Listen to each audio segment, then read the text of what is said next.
Tengan todos ustedes muy buenos días, buenas tardes, buenas noches, dependiendo del momento en el cual vean este video. Vamos a continuar con los temas respecto a obstetricia con rotura prematura de membranas o ruptura prematura de membranas o RPM.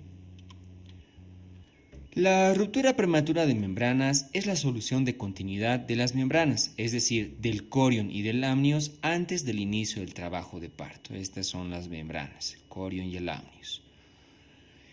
Antes del inicio del trabajo de parto. Nuevamente cito esto debido a que independientemente de la edad gestacional, el que se rompan antes del trabajo de parto es RPM.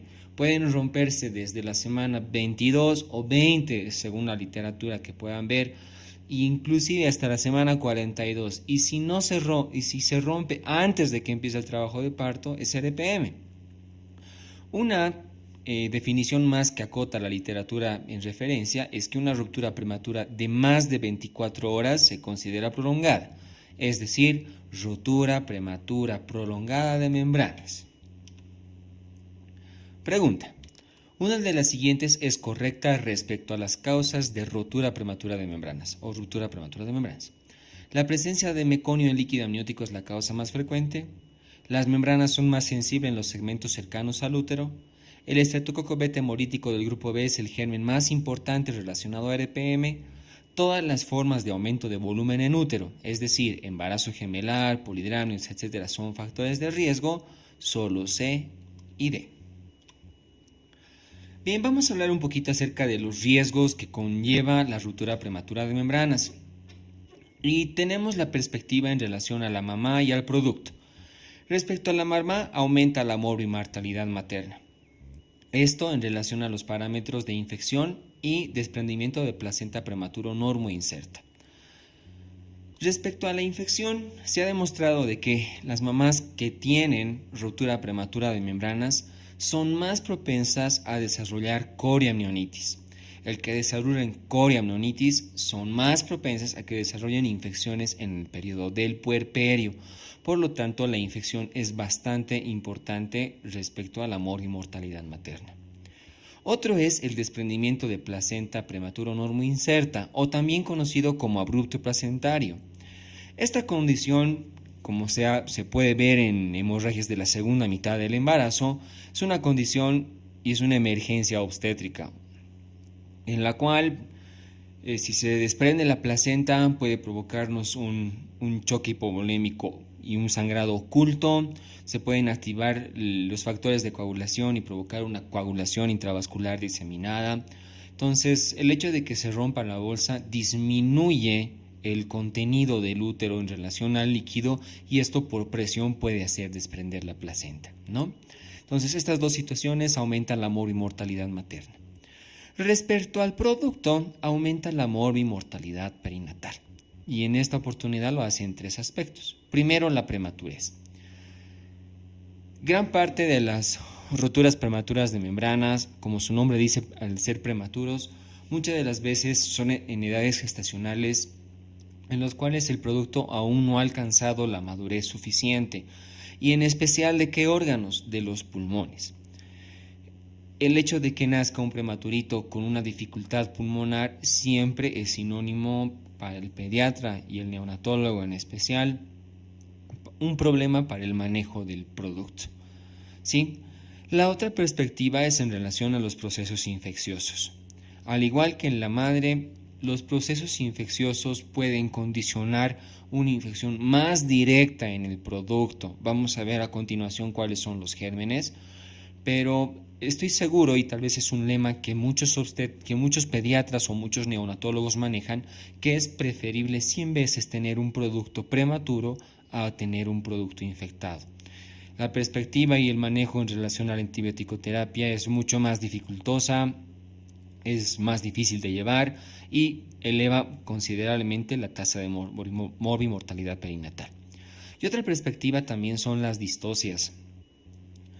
Si se rompe la bolsa por el casi mismo mecanismo en el que se produce el abrupto placentario, el contenido del útero se va eliminando, o sea, el líquido se va saliendo, y esto puede hacer de que se pueda presentar un prolapso de cordón umbilical, un prolapso de extremidad, ¿sí? Lo que condiciona una distocia y una emergencia obstétrica. Además de que también se puede presentar una alteración en el determinismo obstétrico, es decir, al no hacer un embarazo de término en algunas oportunidades, puede ser de que la presentación no sea cefálica, ni siquiera inclusive podálica, sino el que el producto esté en transversa y eso evidentemente dificulta la conducta obstétrica. Mecanismos y etiología. Tenemos tres mecanismos por el cual se producen la ruptura prematura de membranas. Uno es la alteración de las membranas. Como todo órgano, al igual que la placenta, las membranas tienen una funcionalidad inicial y también tienen un momento en el que cesan de tener una función, dejan de trabajar. Por lo tanto, cuando pasa esto, las membranas se debilitan en ciertos segmentos de toda la bolsa. Y esto interfiere en que se forman unos anillos. Y estos anillos ligeramente se necrosan, se van formando cada vez más debilidades y estos son lugares propensos a que se pueda romper la membrana. Otra es la deformación a nivel del orificio cervical interno. El orificio cervical interno, junto al cuello del útero y parte del istmo, no tienen la misma característica anatómica y también morfológica de todo el útero. ¿Sí? En estos lugares es más débil en relación porque no cuentan con la misma capa endometrial y decidual que tiene el cuerpo del útero. Y esto también en relación al tamaño, puesto de que es el útero el que crece, mientras que el istmo y el orificio cervical interno no crecen, se mantienen en el mismo tamaño. Eso hace de que en el lugar de la bolsa se produzca una depresión y esta depresión puede ser sinónimo a que tienda a ser debilitado y se pueda romper. Y otra es la rotura del saco ovular. El saco ovular se presenta en relación también al orificio cervical interno, pero esto debido a la relación que tiene con la presentación del producto.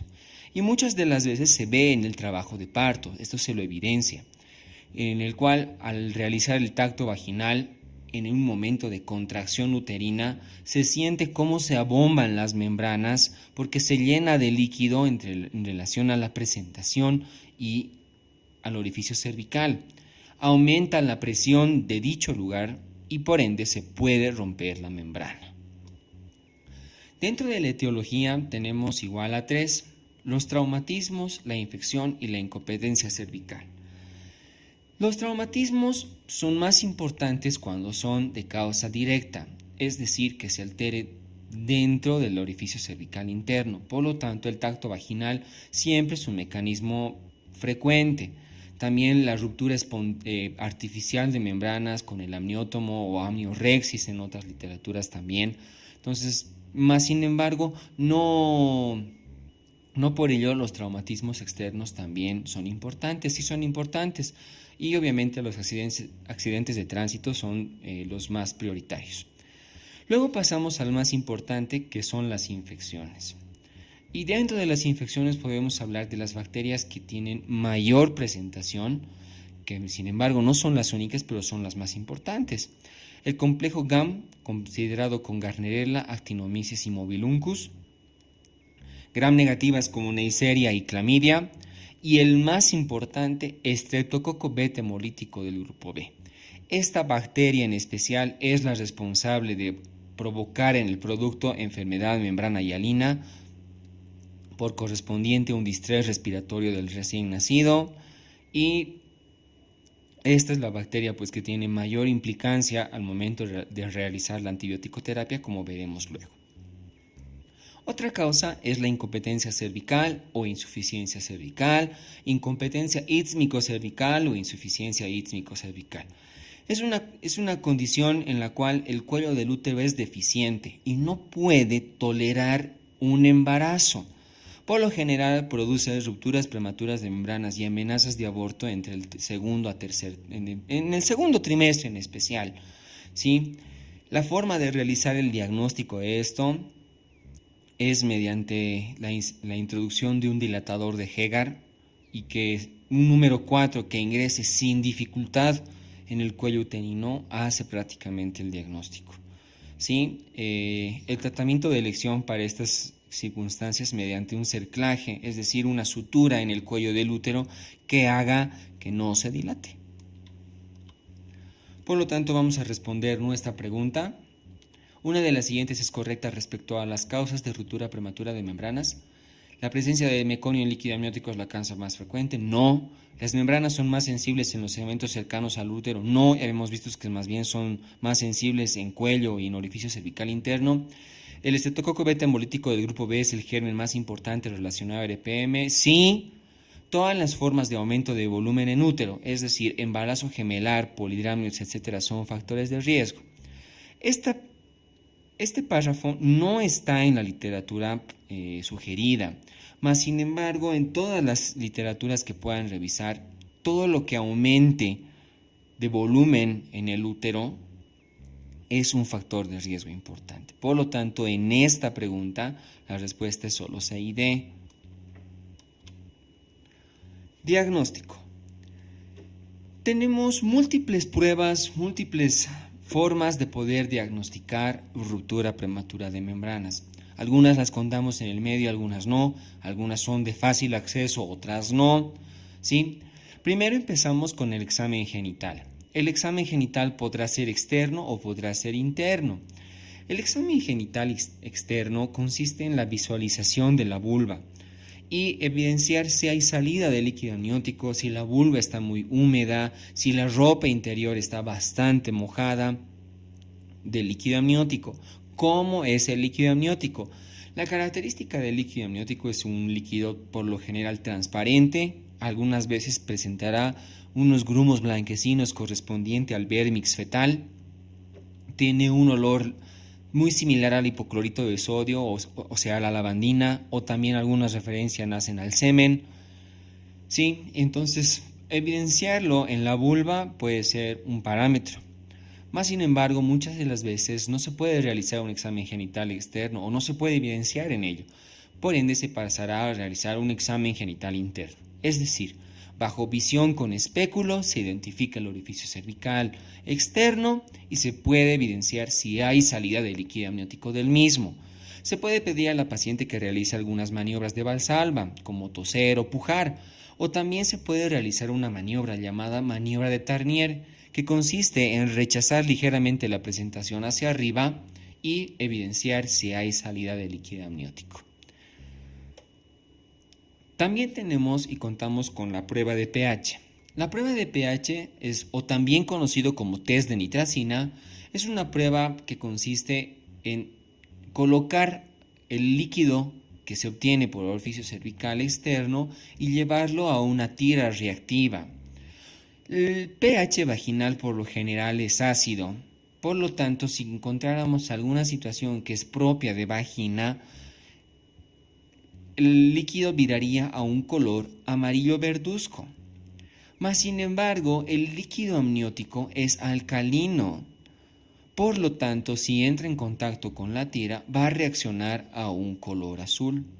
Es una prueba muy fidedigna, tiene una buena sensibilidad, mas sin embargo presenta falsos positivos y negativos cuando ha pasado más de 6 horas de la rotura prematura de membranas o si se encuentran ciertas particularidades, como ser abundante moco cervical, mucho flujo vaginal, la presencia de semen, la presencia de orina pueden provocar falsos negativos o falsos positivos. También tenemos el test de cristalización. El test de cristalización tiene la misma perspectiva, se toma la muestra del líquido proveniente de orificio cervical externo, se lo lleva a un portaobjetos, se fija a temperatura ambiente sin ninguna solución y pasado unos minutos se lleva al microscopio para observar. Esta prueba de cristalización también se llama prueba de hojas de lena de lecho, porque como podemos ver se cristaliza y al cristalizarse, que es por acción del cloruro de sodio, se puede observar la imagen de muchas hojas, por eso también se llama prueba de hojas de lena de lecho, ¿sí?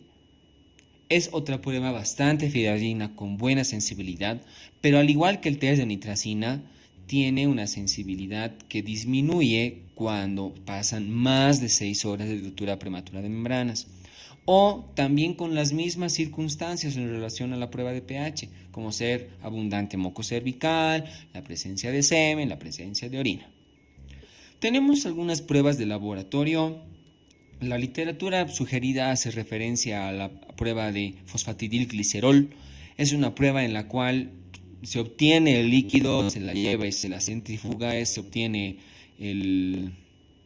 las partículas de esta molécula, y si están presentes, quiere decir que hay rotura prematura de membranas. Y no solo eso, sino que la prueba de fosfatidilglicerol además es un sugerente de que hay maduración pulmonar. No contamos en nuestro medio, creo que muchos lugares no tienen para hacer esta prueba, ¿sí? Cito dos pruebas que no están en la literatura. La primera es el Amnisure. Es una prueba de última generación. Consiste en detectar la alfa-1 microglobulina placentaria que solo se encuentra en el líquido amniótico. La ventaja de esta prueba es de que es 100% sensible y que no requiere, no se presentan falsos negativos ante la presencia de otras secreciones en vagina. Sí o sí va a detectar la presencia de la alfa-1 microglobulina y por ende daría el diagnóstico. También tenemos la ecografía. En la literatura habla de la ecografía prácticamente para ver cómo está la presentación del producto, si se puede aprovechar de ver el tono fetal y un poco los pulmones. Pero hoy en día tenemos la ecografía ILA, que es índice de líquido amniótico, o también conocido como el test de Fallen. El test de Fallen consiste en dividir la cavidad uterina en 4 segmentos y medir la cantidad de líquido amniótico que corresponde entre el espacio entre el útero y una parte fetal. Obviamente este no es un buen ejemplo, pero más o menos se mide así en los 4 cuadrantes. Y dependiendo de cuánto veamos de líquido amniótico en los 4 cuadrantes, pues va a ser sugerente de que se haya roto la bolsa o no. Pregunta: ¿cuál es el tratamiento de elección en relación a la antibiótico-terapia en ruptura prematura de membranas? Ciprofloxacina más gentamicina, ampicilina más gentamicina, cefotaxima más metronidazol, vancomicina más imipenem, cefotaxima, metronidazol, doxiciclina. Vamos a hablar acerca ahora de la conducta. Y al hablar de conducta en relación a la ruptura prematura de membranas, tenemos que dar cuenta de que hay 2 escenarios. Uno es un escenario en el cual haya infección ovular, haya la sospecha de que hay infección ovular, y el otro escenario es evidentemente si no hay infección ovular. La gran parte de todos los embarazos con infección ovular se tiene que realizar interrupción del embarazo, ¿sí? Entonces, una vez que tengamos la sospecha de la infección ovular, evidentemente lo ideal será interrumpir el embarazo. Muchas de las veces este proceso infeccioso no ocurre instantáneamente, sino que lo va realizando de forma paulatina. Por lo tanto, tenemos las siguientes perspectivas para la conducta. Primero, internar a la paciente y realizar medidas generales. Dentro de las medidas generales estará el colocar a la paciente en reposo absoluto para que no camine y que no pierda más cantidad de líquido amniótico por gravedad. El segundo será realizar el aseo correspondiente 3, 4, 5 veces al día del área genital, colocar un paño estéril, la administración de una vía endovenosa para administrar líquidos y algo bastante importante, el control de signos vitales. Los signos vitales son muy importantes, nos van a dar estos especialmente son los que nos van a dar una perspectiva y una sospecha de que haya infección o no. En relación a los criterios de Gibbs, no están puestos así en la literatura referida, pero son prácticamente los mismos. Presencia de fiebre mayor a 38 grados centígrados, taquicardia fetal, taquicardia materna, leucocitosis mayor a 12.000 y la presencia de sensibilidad uterina. ¿Qué significa la presencia de sensibilidad uterina? Si hay proceso infeccioso en el útero, este se va a defender y va a provocar contracciones uterinas. Entonces, esta es una perspectiva en relación a la sensibilidad uterina. Otra situación además será pedir laboratorios y pruebas Los laboratorios, especialmente los leucocitos, nos importan. Y en relación a las pruebas, será pedir el test de fosfatidilglicerol, que no la tenemos en nuestro medio, o también será realizar ecografías para ver cómo está el producto y todo lo correspondiente. Y una capite bien importante, la administración de antibióticos. El régimen que hace referencia a la literatura es de utilizar ampicilina más gentamicina. Cito este artículo de Obstetricia y Ginecología Clínicas de Norteamérica que se llama Antibióticos en el manejo para ruptura prematura de membranas y trabajo de parto prematuro. En este artículo se hace un análisis acerca de los múltiples esquemas que se tiene hoy en día para el manejo de ruptura prematura de membranas, ¿sí? Y prácticamente todos los esquemas son más o menos consensuados y son aptos para el manejo. En este artículo hacen referencia a que se tiene que utilizar ampicilina más amoxicilina. ¿Pero por qué? ¿Por qué estos antibióticos? Tenemos que tener en cuenta, como ya habíamos visto antes, el proceso infeccioso lo comprenden los siguientes microorganismos: complejo GAM por Gardnerella, Actinomyces immobiluncus, Neisseria y Clamidia, y estreptococo beta hemolítico del grupo B. El estreptococo beta hemolítico del grupo B es sensible a ciertos antibióticos, como ser ampicilina, siendo una penicilina de tercera generación, eritromicina, que es muy utilizada en nuestro medio, es un macrólido, y también podemos utilizar clindamicina. Mientras que la gran parte de las otras bacterias suelen ser gram negativas u otras. Por lo tanto, el uso de antibiótico biasociado es la clave del tratamiento antibiótico en ruptura prematura de membranas. Y no olvidando que uno de los antibióticos tiene que ir al estreptococo beta hemolítico del grupo B. Por lo tanto, respondiendo a la pregunta anterior, ¿cuál es el tratamiento de elección en relación a la antibiótico-terapia en RPM? Ciprofloxacina más gentamicina, no, además que la ciprofloxacina es teratogénica por el producto. Ampicilina más gentamicina, ya habíamos visto que sí. Cefotaxima, metronidazol, no hay ninguno que le vaya al estreptococo beta hemolítico del grupo B. Vancomicina más imipenem, no. Cefotaxima, metronidazol y doxiciclina tampoco es un régimen oportuno. Bien, ahora pasamos a la conducta en los casos de que sea un embarazo en la cual no haya datos o no haya sospecha de un proceso infeccioso.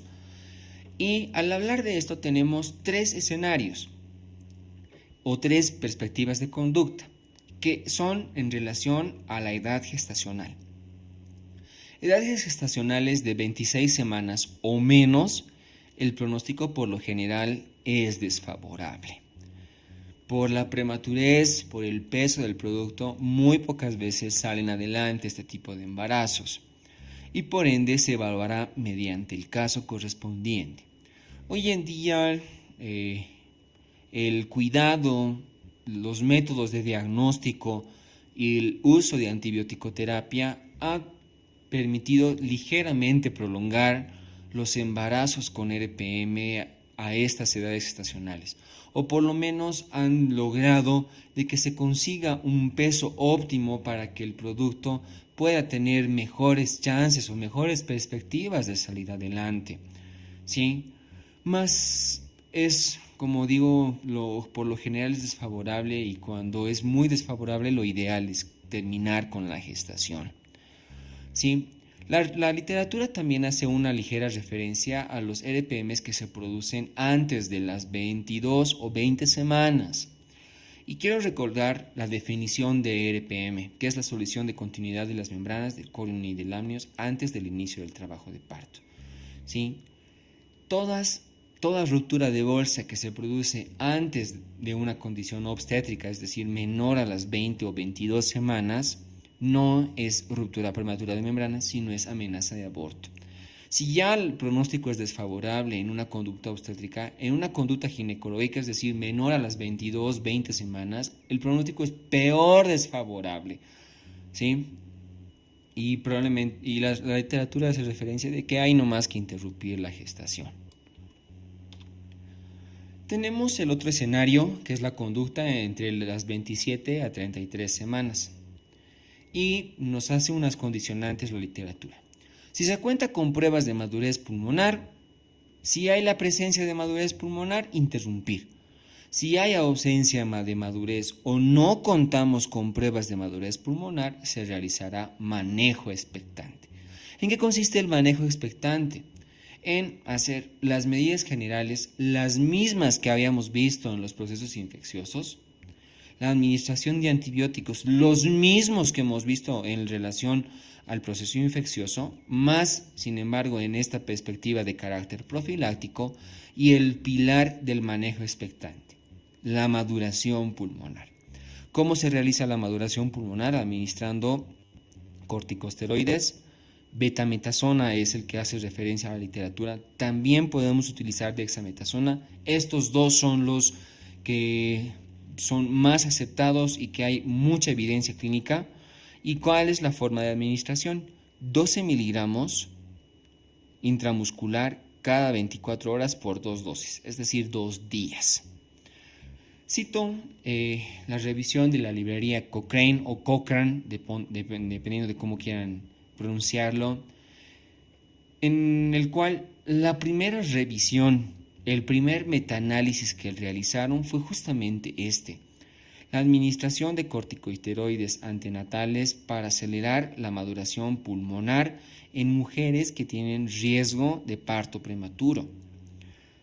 Incluso la imagen de Cochrane es justamente de este metaanálisis. Y este metaanálisis ha demostrado con una evidencia clínica bastante considerable que la maduración pulmonar con corticoides es muy favorable para el producto.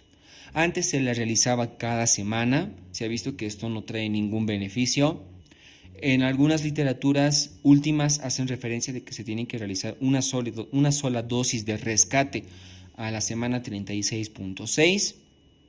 Y el beneficio que lleva la maduración pulmonar es muy importante para el producto.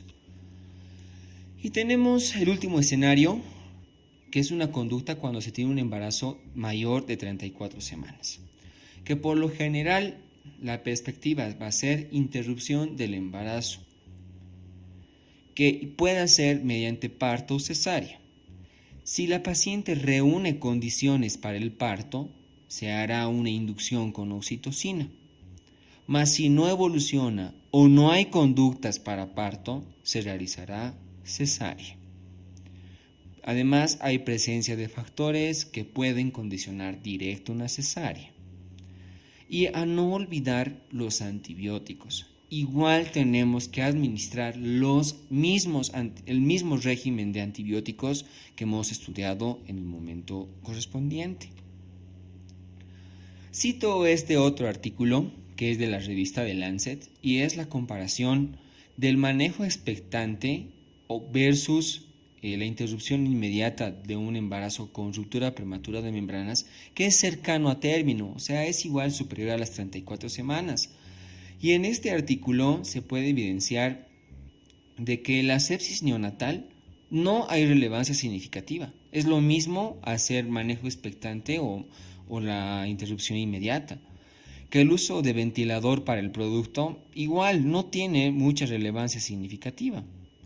Mas sí, esto sí es considerable. La mayor parte tiene más días de hospitalización el neonato cuando está en un manejo inmediato, es decir, la interrupción inmediata. Y el manejo expectante tiene menos días de internación. Los días en cuidados intensivos neonatales, la misma perspectiva es mayor en los que son con interrupción inmediata. La mamá tiene menor día de internación en las que son de interrupción inmediata que las que son en manejo expectante y que se vean más casos de cesárea en los que son de manejo inmediato que son de los de manejo expectante. Por lo tanto, la conclusión de este artículo es que si bien no hay relevancia significativa, ¿para qué interrumpir inmediatamente el embarazo? Una perspectiva de tratamiento que hace referencia a la literatura es la amnioinfusión. Es una técnica en desuso actual, prácticamente no se la realiza mucho, que consiste en la introducción de solución fisiológica o ringer lactato mediante un catéter que por lo general es por orificio cervical, ¿sí? O sea, por el cuello del útero se introduce el catéter, pero también se puede realizar por punción directa en el útero. No ha aportado muchos beneficios, más bien son más los riesgos, debido a que especialmente puede ser una puerta de entrada para los microorganismos, aumentando el riesgo de infección, o que también al momento de hacer una punción por vía abdominal se puede pinchar una extremidad o un cordón a pesar de hacerlo bajo visión con ecografía, ¿sí? Entonces es una prueba que ya no, una forma de tratamiento que ya no se la realiza últimamente. Y tenemos que también citar la conducta en el puerperio. Control de signos vitales, importante para saber si no hay un proceso infeccioso en el puerperio. Los loquios igual, ver como la característica de los loquios para ver si no hay un proceso infeccioso, los dos se complementan. Administración de oxitocina. Se ha demostrado que las pacientes que tienen ruptura prematura de membranas son más propensas a tener atonía uterina. Esto debido a que las bacterias provocan una irritabilidad del útero y puedan disminuir su contractibilidad. ¿Y continuamos con antibióticos? Sí, tenemos que continuar los antibióticos. ¿Pero de qué manera? Cuando sale el producto, se tiene que descontinuar los antibióticos para el estreptococo beta hemolítico del grupo B y continuar con los antibióticos que estaban siendo de base además del otro, ¿no? Entonces sí tenemos que continuar con los antibióticos. Para afianzar nuestro conocimiento vamos a hacer un par de casos clínicos. Caso clínico número 1. Paciente de 18 años de edad, gesta 0 para 0, actualmente cursa un embarazo de 33 semanas por fecha de última menstruación. Acude con un cuadro clínico de 3 días de evolución caracterizado por eliminación de líquido transvaginal, inicialmente de color transparente, para luego ser de color verduzco.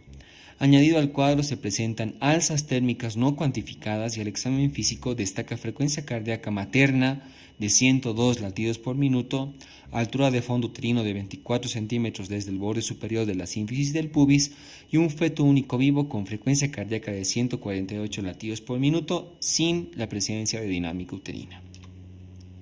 Ante el caso expuesto, cite su conducta más apropiada. Internación para maduración pulmonar y es esperar a que se desencadene trabajo de parto. Internación para cesárea inmediatamente.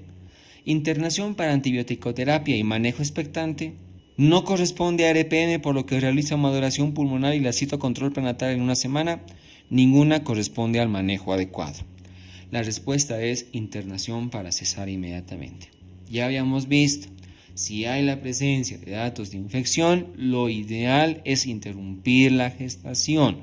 En el caso expuesto, la mamá estaba con taquicardia, el líquido amniótico ya estaba verduzco, había alzas térmicas no cuantificadas, entonces lo ideal es interrumpir la gestación inmediatamente.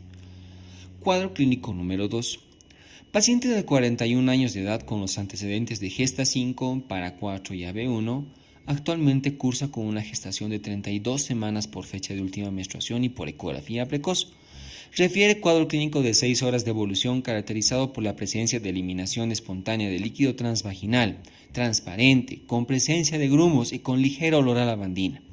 Al examen físico destaca frecuencia cardíaca de 68 latidos por minuto, temperatura de 36.4 grados centígrados, altura de fondo uterino de 22 centímetros desde el borde superior de la sínfisis del pubis, feto único vivo con frecuencia cardíaca de 138 latidos por minuto, no datos de dinámica uterina. A la maniobra de Valsalva se evidencia la salida espontánea de líquido transvaginal, se realiza test de nitracina, el cual es positivo.